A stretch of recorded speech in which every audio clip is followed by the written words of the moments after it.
The Pride and the Passion. Cary Grant as Captain Anthony, Sophia Loren as Juana, and Frank Sinatra as Miguel. A trio of superb actors. Well, I have some qualms about Frank Sinatra. It was never really a favorite of mine.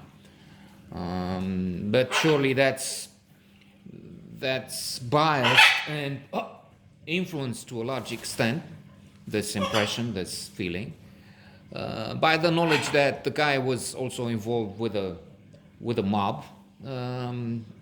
To me, he appears to have been a rather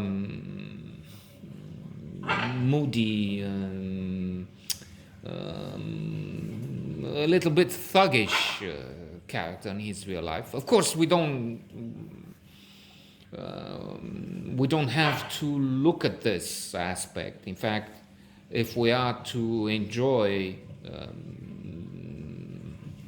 magnum opera to any extent, we need to try and forget the private life. Otherwise, we would read, I did, and I recommend it, Intellectuals by Paul Johnson, in which we learn about Ernest Hemingway, known for drinking so much, immense quantities.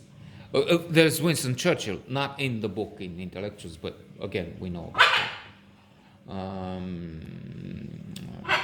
Tolstoy, Ibsen, Jean-Jacques Rousseau abandoned his children to the door of the orphanage, though looking at what these guys do so much, I can understand that. At an age, I was joking, in an age when 9 out of 10 such orphans die, so he sent them to their death. As a matter of fact, to refer to a recent film, the best European film of this year, and definitely one of the best altogether, surely a candidate for the Oscars, if there are any.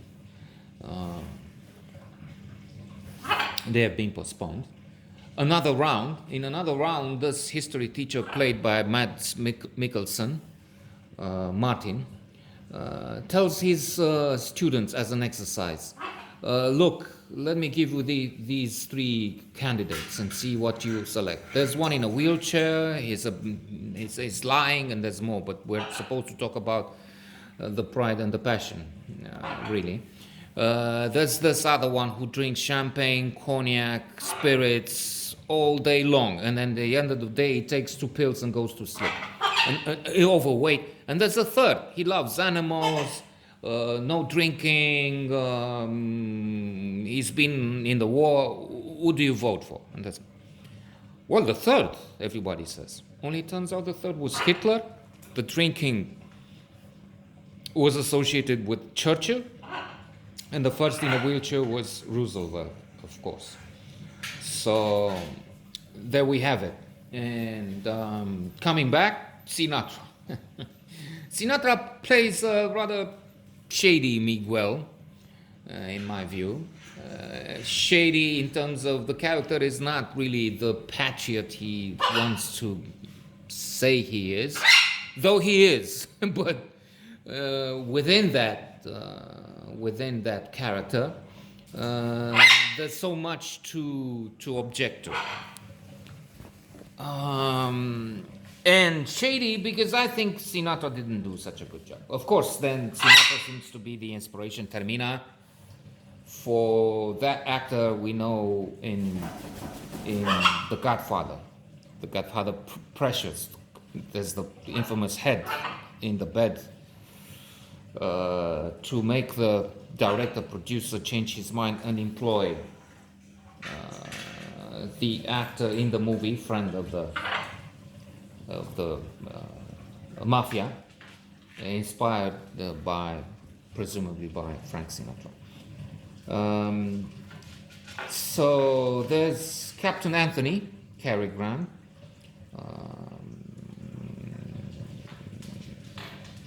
formidable as always.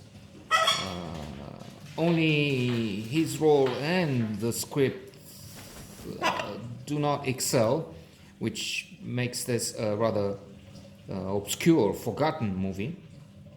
And so he sent during the Napoleonic Wars to try and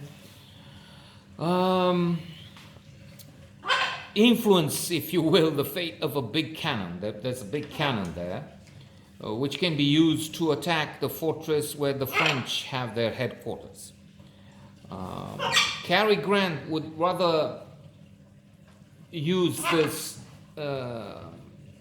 in a different strategy, in a different tactic, than the one chosen by the fighters led by this Miguel. Miguel wants to pay the French for what they did, and so he wants to attack the fortress.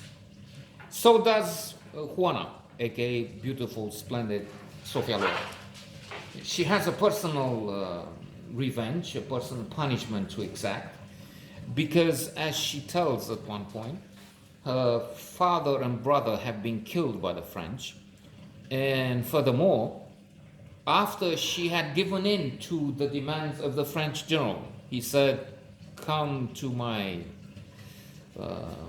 bedroom and I will save them." She did go, but he still killed them. So she wants to pay them for that, especially this general.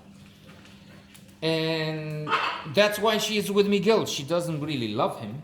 She wants him to help her with this personal vendetta. And there's a love triangle there. She really falls in love with Captain Anthony. Otherwise, the film is not really memorable. And it's a pity because at least Cary Grant and Sophia Loren are such icons of cinema.